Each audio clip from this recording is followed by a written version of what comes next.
고린도전서 10장 20절부터 22절까지 다 같이 합독하겠습니다. 시작. 무릇 이방인이 제사하는 것은 귀신에게 하는 것이요 하나님께 제사하는 것이 아니니 나는 너희가 귀신과 교제하는 자가 되기를 원하지 아니하노라. 너희가 주의 잔과 귀신의 잔을 겸하여 마시지 못하고 주의 식탁과 귀신의 식탁에 겸하여 참여하지 못하리라. 그러면 우리가 주를 노여워하시게 하겠느냐? 우리가 주보다 강한 자냐? 오늘은 이 본문을 중심해서 무엇이 우상인가? 우리가 하나님의 진노를 피하고 하나님의 복을 받을 때 어떤 사람에게 하나님께서 복을 주시는가 하는 것들을 살펴보도록 하겠습니다. 하나님은 유일하신 구원자이시다. 두 번 고백합시다. 시작. 하나님은 유일한 구원자이시다. 하나님은 유일하신 구원자이시다. 아멘. 우리를 구원하시는 분은 딱 한 분 하나님이십니다. 근데 우리가 하나님이라 할 때는 너무나 그 범위가 굉장히 방대합니다. 어느 나라, 어느 민족, 어느 누구에게 물어보더라도 당신 하나님 믿느냐? 그러게 되면은 대부분이 하나님을 믿는다라고 말하기도 합니다. 그러나 또 나는 하나님 믿질 않아 라고 하는 사람도 있겠지만 시대를 초월해서 나라와 민족을 초월해서 하나님을 믿느냐? 우리나라에서도 하나님 안 믿는 사람 어디가 있어? 그러면 그가 믿는 하나님은 어떤 분이신가?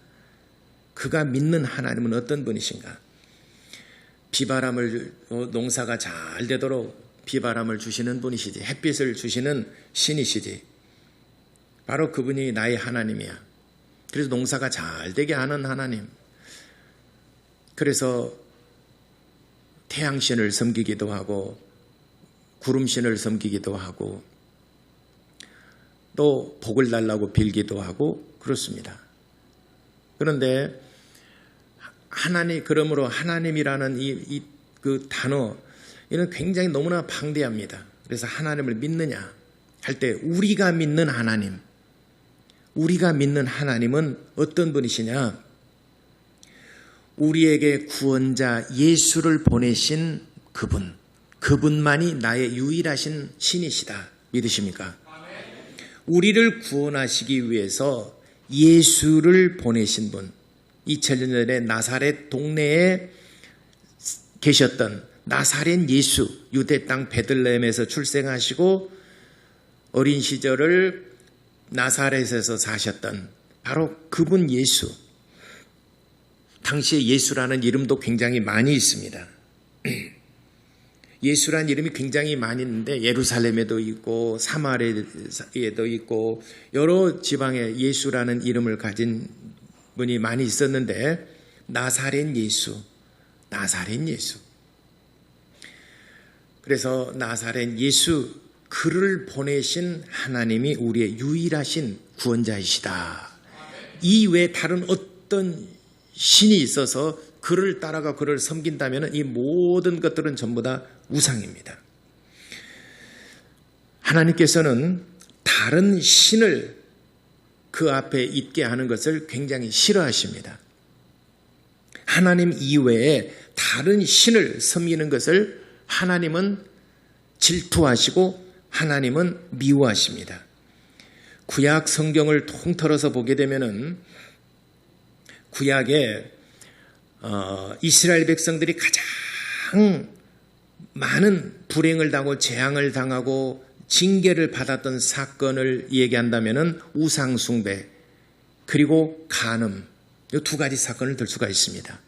물론 원망하는 것과 하나님을 시험하는 것도 있지만은 그러나 실질적으로 현실 속에서 그들이 가장 목숨을 많이 잃었던 사건을 말하라면 우상 숭배입니다. 하나님 이외에 다른 신을 섬기는 것 그리고 간음하는 것 이로 말미암아 하나님께서 재앙을 내리셔서 열병으로 또는 돌림병으로 지금처럼 코로나 바이러스를 지금은 우리가 이제 그 원인을 밝혀서 그 바이러스를 명명을 하지만은 그때는 이유가 없이 역병이라고 그러죠. 돌림병이라고 그러죠. 역병에 걸려서 죽습니다. 이유가 없이 그냥 막 죽어요, 사람들이. 그래서 이 역병이 인류의 구약 성경뿐만 아니라 인류의 역사 가운데 많은 나라와 민족의 순위를 뒤바뀌어 놓고 뒤바꾸게 했고 또 역사와 문명을 바꿔버린 경우가 굉장히 많습니다. 이 전쟁에 있어서도 역병 때문에 전세가 완전히 뒤바뀌어 버린 경우가 얼마나 많은지 모릅니다. 십자군 전쟁도 그 대표 중에 하나고요. 이 돌림병, 역병으로 말미암아 많은 사람들이 목숨을 잃었습니다. 왜 그랬느냐? 하나님이 재앙을 내리셨는데 우상 숭배하는 일과 간음하는 일 때문에 그렇다. 그러므로 이것을 거울로서 말세를 만난 우리에게 거울로서 경계로 주셨다라고 고린도전서 10장 7절과 8절에 말씀하셨습니다. 간음하다가 하루에 2만 4천 명이 죽었어요. 하루에 2만 4천 명이 죽었습니다. 그러므로 말세를 만난 우리에게 경계로 이 말씀을 주셨는데 우상 숭배하는 일과 간음하는 일을 절대로 하지 말아라. 성경은 우리에게 거울로 주시는 겁니다. 성경은 나를 들여다보는, 나를 읽어주는 책이에요. 유일합니다. 나를 읽어주는 책은 성경밖에 없어요. 나를 들여다보는 책은 성경밖에 없습니다. 그래서 이 두 가지 사건을 거울 삼아 자신을 경계하고 거룩하게 하라. 이렇게 우리에게 구약 성경을 통해서 말씀하십니다. 우상이라는 게 뭐냐?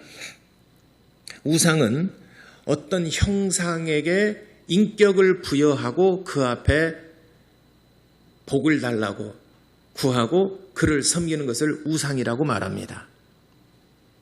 서두에 말씀드린 것처럼 농사를 지을 때 하나님을 믿느냐, 하나님을 믿습니다. 어떤 하나님을 믿느냐? 농사를 잘 되도록 복 주시는 하나님을 믿는다. 잘 나가다가 그래서 농사가 잘 되게 하려면 햇빛이 있어야 되고 또 바람이 있어야 되고 바람이 불지 않으면 병충해가 입니다.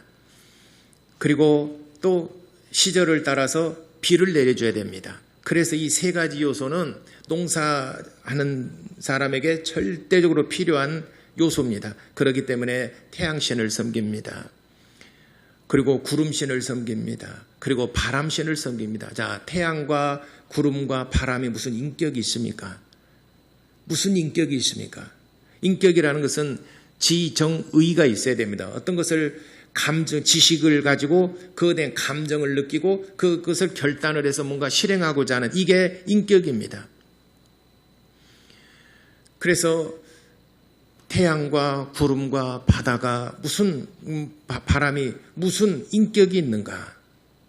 자연현상으로 발생하고 일어나는 것이지 않겠습니까? 근데 아무 인격이 없어요. 그런데 거기에 인격을 부여해서 복을 달라고 그 앞에 무릎 꿇고 엎드려서 정성을 들여서 복을 달라고 구하는 것. 그러니까 우상이라는 것은 어느 형상에 어떤 형상에 인격을 부여하고 그를 섬기는 것을 우상이라고 말합니다. 큰 오래된 나무가 있습니다.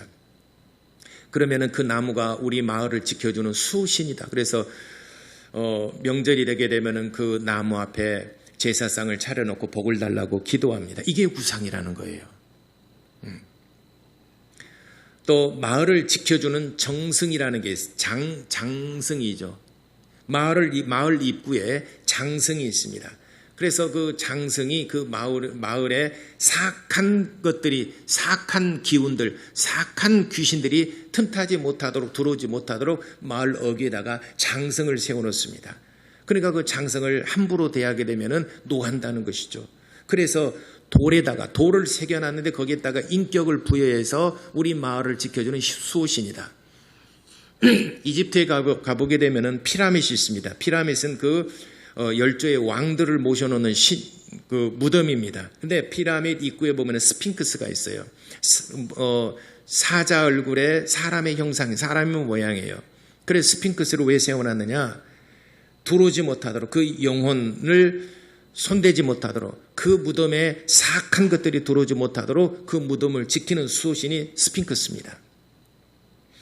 돌이 그를 지켜준다는 것입니다. 그 장승이 이 마을을 지켜준다는, 그 나무가 그 말을 지켜주고 복을 가져다 준다는 거예요. 이 모든 것들 아무 형상에다가 인격을 부여하고 그를 섬기는 것을 다 우상이라고 말합니다. 자, 그러면은 성경에도 너는 하늘과 땅과 또 땅 아래에 있는 어떤 것이라도 우상을 만들어 네 앞에 있게 하지 말지니라. 그렇게 말씀하셨습니다. 우상 숭배를 하지 말라고 그랬습니다. 그럼 여러분들이 어린아이들이 가지고 노는 인형이 있잖아요. 인형은 뭐 사람 모양도 있고 짐승의 모양도 있고 그러잖아요. 우상입니까? 아닙니까? 여러분 어린아이들이 가지고 노는 거 우상입니까? 아닙니까? 1980년대 초반 정도에 그 여의도 교회에서 그랬습니다. 그 인형을 다 버려라고 그랬어요. 그래서 저도 그 문화적인 충격이었습니다. 인형을 왜 버려? 왜냐하면 아무 형상이라도 만들지 말라고 그랬는데 그 인형을 만들어서 이렇게 갖고 논다 이 말이죠. 그래서 인형 버리기 운동을 한번 한 적이 있었습니다. 저도 그때 학교 다닐 때 굉장히 문화적인 충격이었습니다. 근데 우상이라는 개념이 정확하게 정립이 되지 않았기 때문에 그런 우스꽝스러운 결과를 가져오게 된 것이죠. 인형에 어떤 인격을 부여해서 인형을 섬긴다면 우상이 돼요. 그러나 인형에다가 인격을 부여하지 아니하고 그냥 인형은 인형으로서 내가 가지고 노는 놀이, 그냥 내 장난감으로 여긴다면은 그거는 우상이 되질 않습니다. 혹시 여러분 그걸 가지고 뭐 인격을 부여하고 한다 그러면 다 교회로 가지고 오세요. 나누어 쓸 사람들 많습니다. 그는 우상이 아닙니다.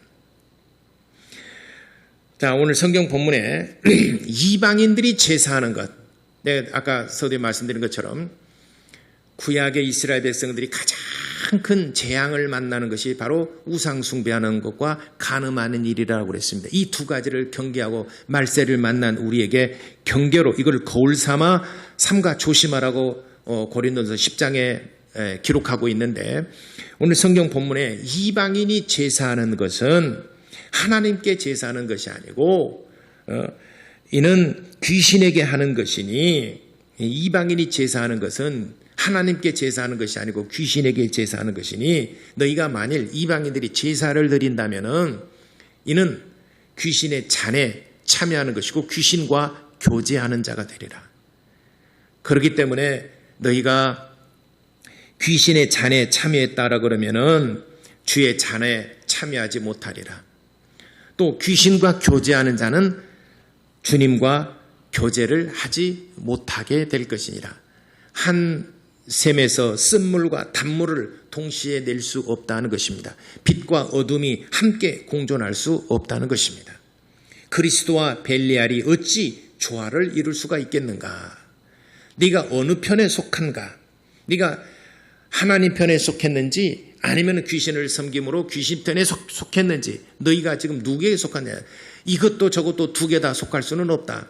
한 샘에서 쓴물과 단물을 동시에 낼 수 없는 것처럼 할 수 없다는 것입니다. 그래서 오늘 이 성경 본문에도 귀신과 교제한다라고 하면은 주님과는 교제가 불가능할 것이고, 주의 잔과 귀신의 잔을 겸하여 마시지 못하고 주의 식탁과 귀신의 식탁에 참여하지 못하리라. 21절에 말씀했습니다. 그러므로 너희가 주님을 노여워하시겠느냐? 하나님이 노여워하신다는 거예요. 이 제사를 드리는 것은 하나님을 노여워하시게 하는 거라 그랬습니다. 하나님의 진노를 너희가 정말 감당해낼 수 있겠느냐? 너희가 하나님보다 더 강한 자냐? 하나님이 진노를 내리시는데 내가 이겨낼 수 있어? 설마 하나님이 내게 진노하시고 하나님이 내게 재앙을 내리시겠어? 우연이겠지. 너희가 하나님보다 더 강한 자냐? 너희가 하나님보다 더 강한 자라고 여긴다면 얼마든지 우리가 하나님을 초월해서 살 수 있겠지만, 하나님보다 더 강한 자가 아니라고 여긴다면 여러분 하나님의 말씀에 순복하시기를 바랍니다. 그러면 우리가 주를 노여워하시겠느냐? 우리가 주보다 강한 자냐? 결코 아니라는 것입니다. 그래서 이방인이 제사하는 것은 하나님께 제사하는 것이 아니기 때문에 결코 우리는 제사하는 것을 금해야 됩니다. 우리나라 그 제사 문화가 제일 발달됐던 곳이 바로 조선시대입니다. 고려시대 때는 불교가 많이 우리나라의 주를 이루었습니다. 고려시대 때는. 근데 고려시대 불교가 우리나라는 본래 기마민족의 영향을 받아서 말 타고 기상이 있고 위험을 떨치고 굉장히 진취적이고 지적인 기상이 있습니다. 그래서 고구려 시대 때는 저기 요동과 저 북방을 많이 지배를 하고 점령을 했지 않습니까? 진취적 기상이 있고 굉장히 우린 기마민족으로서 그런 어떤 위상이 있다는 거예요. 근데 고려가 고려 삼국을 통일한 고려가 불교를 받아들임으로 인해서 그 기상이 전부 다 불상이 어떻게 오고 있습니까? 불교가 불상이 어떻게 하고 있어요? 앉아 있잖아요. 전부 다 다리를 앉혀버린 겁니다. 그래서 불교 문화가 주를 이루었고, 그리고 조선시대 때는 이제 유교가 주를 이뤘습니다. 유교 문화는 뭡니까? 조선시대 500년 동안 유교 문화가 뭡니까? 제사 문화입니다. 여러분, 이 제사 문화, 유교 그 조선시대가 얼마나 그 제사가 불합리하고 왕이 얼마나 제사를 정성스럽게 드렸는가 하는 보게 되면은 서울에 어디죠? 그 장로 어디죠? 종묘. 서울에 종묘에 가보게 되면은 한 번쯤 서울에, 근데 종묘는 우리나라 사람 많이 안 가요 또. 근데 종묘를 가보게 되면은 거기에 우리나라 조상들이 조선시대 때 얼마나 왕이 제사를 정성스럽게 드렸는가. 이게 보면은 정사를 살필 그런 곳이 없어요. 왕은 맨날 제사 드려야 됩니다. 제사 드리는 방법이 있어요. 그래서 가이드가 소개시키게 따라서 이렇게 가다 보면은 우리나라 조선시대는 제사 때문에 망한, 것이다. 라는 것을 정말 피부적으로 느낄 수 있습니다. 조선시대 유교 문화는 제사 문화입니다. 그러다가 이제 대한민국 정부가 들어서면서부터 이제는 기독교가 꽃을 피우기 시작합니다. 구한말에 기독교가 들어왔습니다.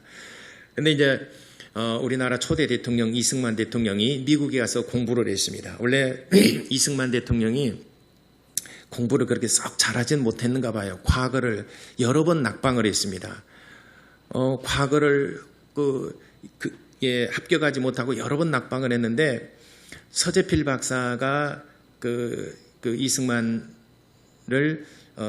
추천을 해서 미국에 가서 공부할 수 있도록 다리를 놔서 소개시켜줬어요. 그래서 미국으로 건너가서 미국에서 그 프린스턴 대학에서 아마 우리 한국 사람으로서 1호 졸업생일 겁니다. 그래서 공부를 했습니다. 그러는 가운데 예수를 믿게 됐어요.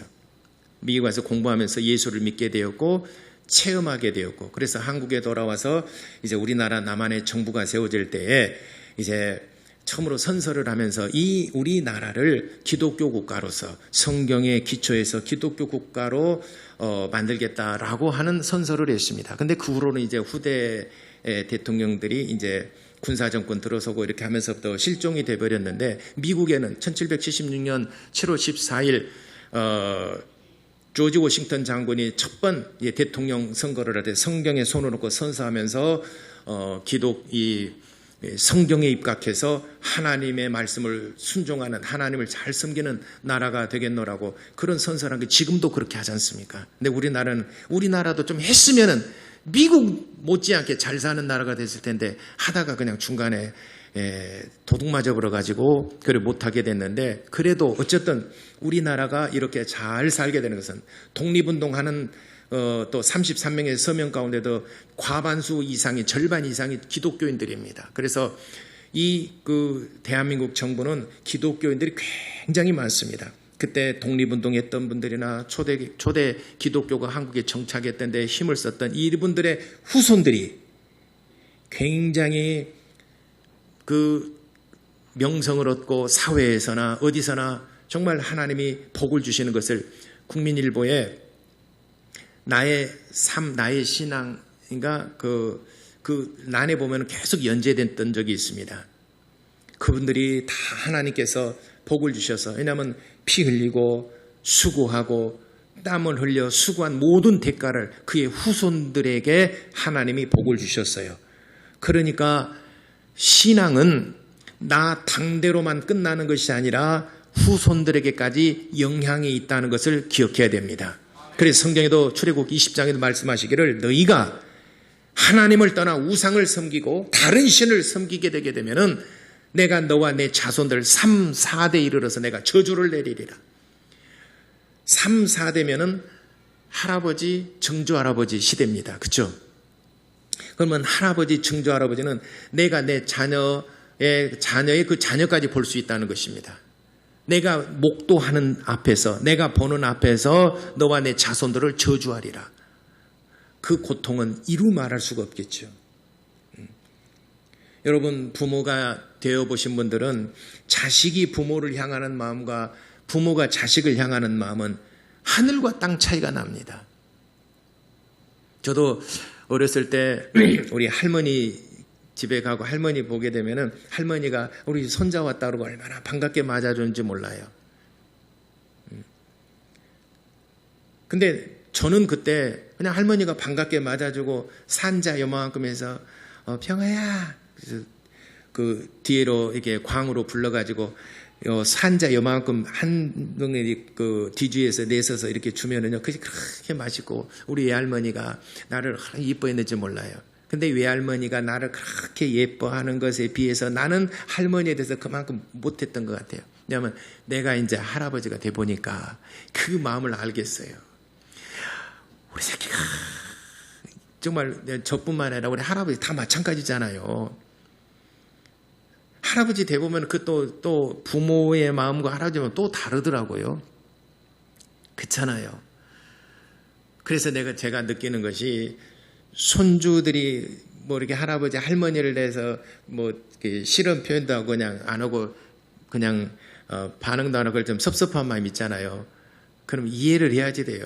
우리도 그랬잖아요. 어렸을 때 할머니면 할머니가 잘해주면 그냥 좋은 것이지만, 그러니까 할머니 할아버지가 바라보는 손주와 손주 입장에서 할머니 할아버지 바라보는 것은 하늘과 땅 차이가 나요.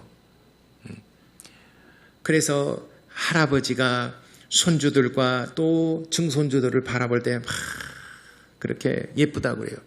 근데 더 이제 나이가 드신 분들 얘기 들어보면 증손자부터는 별로 그렇게 안 예쁘다고 그래요. 증손주 보시는 분들, 우리 권사님들 어떠십니까? 증손자는 조금이 아니라 상당히 덜한다고 그래요. 그렇습니까? 아니, 증손자 가져면 나도 그때까지 살아보려고요.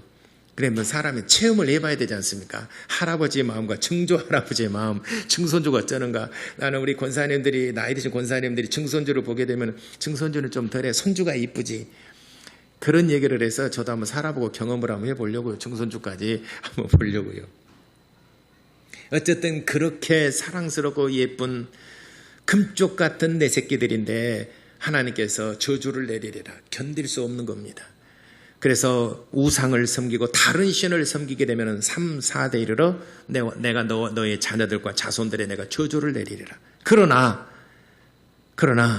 내가 하나님을 영화롭게 하고 하나님을 잘 섬기게 되면은 자손 1000대 이르러 네가 죽는다 하더라도, 네가 보살필 힘이 없다 하더라도 내가 너의 자손들을 내가 보살피리라.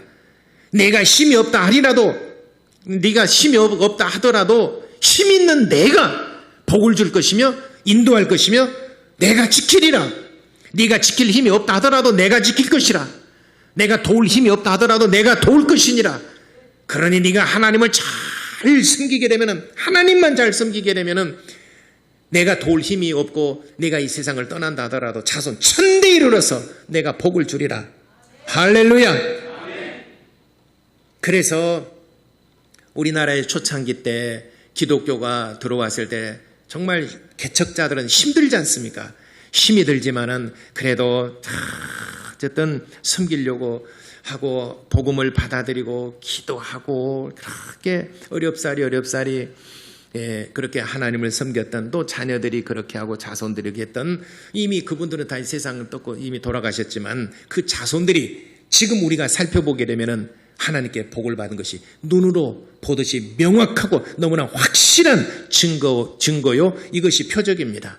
여러분도 여러분 자녀들과 자손들이 정말 하나님께 복을 받고 잘되게 하려면은 여러분이 도울 힘이 없을지라도 여러분들이 지켜줄 힘이 없을지라도 하나님을 잘 섬기게 되면 하나님께서 여러분 자녀과 자손들에게 복 주실 줄을 믿으시기를 예수 이름으로 축원합니다. 이는 성경에 그렇게 약속해 주셨습니다. 출애굽기 20장 6절 7절 4절 6, 5, 6, 7, 8절까지 약속해 주셨습니다.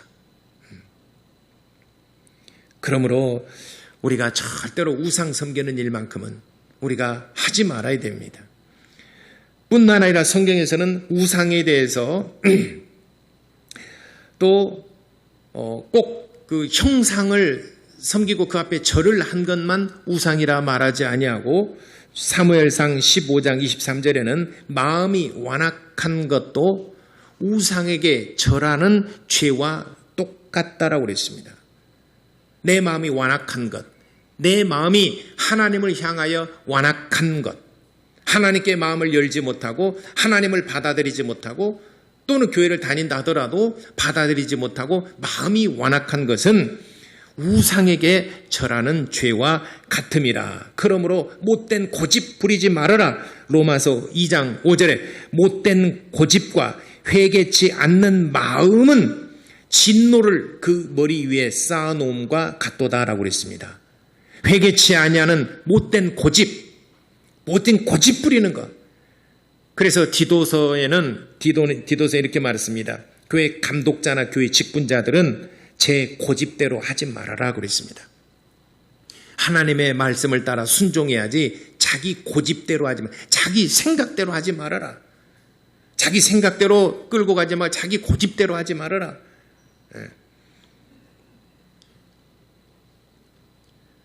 사무엘상 15장 23절은 사무엘 선지자가 사무엘이 시키는 대로 하지 아니하고 제 마음대로 해버렸어요. 사무엘이 시키는 대로 하지 아니하고 제 마음대로 제 생각과 자기의 똑똑하고 자기 잘난 맛으로 했습니다. 그랬더니 하나님께서 사무엘 선지자를 통해서 사울을 책망했습니다. 왕이여, 어찌하여 내가 당신에게 하나님께서 말씀하신 것들을 순종하지 아니하고 당신이 임의적으로 살릴 건 살리고 죽일 건 죽이고 어찌하여 당신이 치적을 높이나이까. 하나님께서 죽이라고 했으면 다 죽여야 될 텐데 어찌하여 당신이 그렇게 마음대로 하나이까. 당신이 하나님의 말씀을 버렸으므로 하나님께서 당신을 버리실 것입니다. 여러분이 하나님의 말씀을 버리면은 하나님께서 여러분들 버리실 것이고, 하나님의 말씀 여러분들이 무시한다면은 하나님께서 여러분들을 무시해버릴 겁니다. 그래서 사무엘 선지자를 통해서 사울을 책망하는 장면이 사무엘상 15장 23절. 그러므로 마음이 완악한 것, 못된 고집 부리는 것, 이것이 바로 우상에게 절하는 죄와 같음이라. 그러므로 히브리서 4장 7절에 이제는 그러므로 말씀을 들을 때에 마음을 완고하게 하지 말아라. 다윗의 이른바, 다윗은 히브리서 4장 7절에 다윗이 말한 바 마음을 완고하게 하지 말라. 다윗도 물론 죄가 있고 다윗도 죄를 지었죠. 간음을 했죠. 그렇지만은 나단 선지자가 와서 당신이 어찌하여 이러한 일을 행하였나이까 할 때에 거기에 대들지 아니하고 곧바로 침상에 엎드려서 베개를 접시고 그 요를 다 적시리만큼 정말 통일했습니다. 이것이 시편 32편과 시편 51편에 기록되어 있습니다. 얼마나 정말 회개를 하고 통회하며 자복했는지. 그러니까 하나님의 말씀을 들을 때 즉시로 자복하고 회개를 하고 죄를 털어내버렸습니다. 우리 사람이 죄 안 질 수는 없어요. 순간적으로 우리가 부지불식간에 또는 고의적으로든지 어쨌든 간에 우리가 죄를 먹고 살지 않습니까? 그러면 죄를 먹었으면 빨리 토설해 내버리라는 겁니다. 그것이 오래 머무르면 그것이 내게 독이 되고 해가 됩니다. 내가 독이 되고 해가 되는 것을 먹었으면 빨리 토설해버리면 삽니다. 다윗은 그런 사람이었습니다. 그래서 히브리서 4장 7절에 말씀을 들을 때 마음을 완고하게 하지 말아라. 못된 고집 부리지 말아라. 이것이 또한 성경에서 가르치는 우상이라 이렇게 말했습니다. 또 세 번째는 하나님보다 앞선 모든 것들은 전부 다 우상입니다. 하나님은 우리의 삶 그리고 만유 가운데 최고의 신이십니다. 그런데 하나님보다 더 앞선 것들, 더 좋아하는 것들, 더 우선하는 것들, 이 모든 것들은 전부 다 우상입니다. 여러분, 하나님을 예배하고 하나님을 잘 섬겨야 되는데 하나님을 섬기는 것을 뒤로 하고 내가 먼저 앞서서 하는 것들이 뭐가 있겠습니까? 재물이 있습니까? 그렇다면 마태복음 6장 24절에 물질을 하나님보다 더 중하게 여기는 사람은 바로 물질이 너의 하나님이다. 마태복음 6장 24절에 예수님께서 가르치셨습니다. 그래서 물질과 하나님을 겸하여 섬기지 못하느니라라고 그랬습니다. 그러나 많은 사람들이 물질에서 많이 무너집니다. 많은 사람들이 넘어지는 것 중에 하나가 바로 물질입니다. 돈 벌기 위해서 하나님을 뒤로 하고 먼저 내가 돈을 벌고 내가 어느 정도 안정을 찾고 난 다음에 내가 하나님을 찾겠노라고 하는 사람들이나, 그러나 하나님께 돌아오는 확률은 거의 미비하더라고요. 보니까 지금 돌아오지 아니하면 어렵습니다. 그러니까 하나님보다 더 앞선 것들이 바로 물질이 우리에게 하나님 되어 있는 경우가 얼마나 많이 있는지 모릅니다. 그리고 요즘 젊은 친구만 그런 게 아니라 나이 든 사람도 인터넷 중독에 빠져 있는, 게임 중독에 빠져 있는 사람도 많이 있지 않습니까? 그래서 토요일 날 저녁에 새벽까지 토끼 눈 될 만한 게임하다가 너무 피곤해하고 자고, 그래서 잠자느라고 주일 예배를 못 와요. 그러면 그 인터넷 중독이 되고 게임하는 것이 그 사람에게는 우상이 되어 있습니다. 그래서 이스라엘 백성들은 안식일이 시작되게 되면은 안식일은 아무것도 하지 않냐고 오직 육체와 마음이 쉬는 것이 바로 안식일입니다. 그렇기 때문에 안식일 날 먹을 것, 안식일 날 할 것 미리 그 전날 다 해놓습니다. 그래서 안식일을 잘 지키기 위해서 그 전날은 안식일 예비일을 지킵니다. 안식일을 잘 지키기 위해서 안식일 예비를 갖습니다. 하루를 갖습니다. 그렇다면 안식일에 할 것들, 음식이랄지 할 일들 미리 안식일 예비일 날 안식일을 위해서 다 준비해 놓습니다. 이게 안식일 예비일입니다. 이스라엘 백성들은 그렇게 하나님을 섬긴 백성입니다. 오늘 우리도 이와 같이 주일을 위해서 주일 예비일, 평소에 그는 그렇게 하더라도 주일 예배를 잘 드리기 위해서 토요일 날, 거룩하게 토요일 날 힘써서 주일을 준비하는 그런 주일 예비를 갖는 성도가 되어보지 않겠습니까? 그러니까 주일날은 너무 늦잠 자고 너무 피곤하고 나 그래서 못 일어나서 못 나와야 하는 사람들은 그 예비를 하루 지켜보시기 바랍니다. 안 되면은 그렇게 주일 예비를 지켜서라도 여러분들이 예배를 위해서 노력해 보세요. 하나님께서 얼마나 기뻐하시겠습니까? 준비해서 드리는 것과 물질을 드릴 때도 그래요. 나 준비 안 했는데 오늘 추수감사절이네. 오늘 맥주가 오늘 갔는데 어떡할까? 안 드리는 것보다 낫겠지만 그냥 해서 그냥 넣는 것보다도 미리 전날 하나님께 예배드리기 위해서, 하나님께 드리기 위해서 헌금을 예쁘게 또 깨끗한 걸로 이렇게 해서 준비해가지고 성경책에 넣어가지고 와서 하나님께 드리는 것과 얼마나 차이가 있겠습니까? 준비해서 드리는 예물과 그냥 급하게 서둘러서 하는 것과 얼마나 차이가 있습니까? 준비된 예물, 준비된 예배 하나님께서 기뻐하십니다. 이런 성도, 이렇게 하나님을 잘 섬기게 되면 차손 1000대 이르러 내가 복을 주리라 이렇게 말씀했습니다. 그러므로 우리는 공동체 안에서 교회에서 주님을 섬기는데 교회는 축복의 통로입니다. 교회는 축복의 통로예요. 그러므로 여러분들이 교회 안에서 신앙생활할 때 못된 고집 부리지 말고 먼저 할 일과 나중 할 일을 잘 구별을 하고, 그래서 하나님을 영화롭게 하고 잘 섬김으로 여러분 가정이 교회를 통하여 축복의 통로가 여러분 가정에 임하게 되기를 예수 이름으로 축원합니다. 기도하겠습니다. 하나님, 내가 이렇게 우상을 멀리하고 우리가 꼭 제사상에 절하는 것만이 우상이 아니라 못된 고집 부리는 것, 그리고 하나님보다 앞선 이 모든 것들이 전부 다 우상입니다. 하나님, 내가 하나님을 영화롭게 하고 하나님을 잘 섬기는 믿음의 성도가 되므로 교회를 통하여 나와 내 가정, 내 자녀들이 다 복을 받게 하여 주시옵소서. 복을 받게 합당한 성도의 가정이 되게 하여 주옵소서. 이렇게 다 같이 기도하시겠습니다.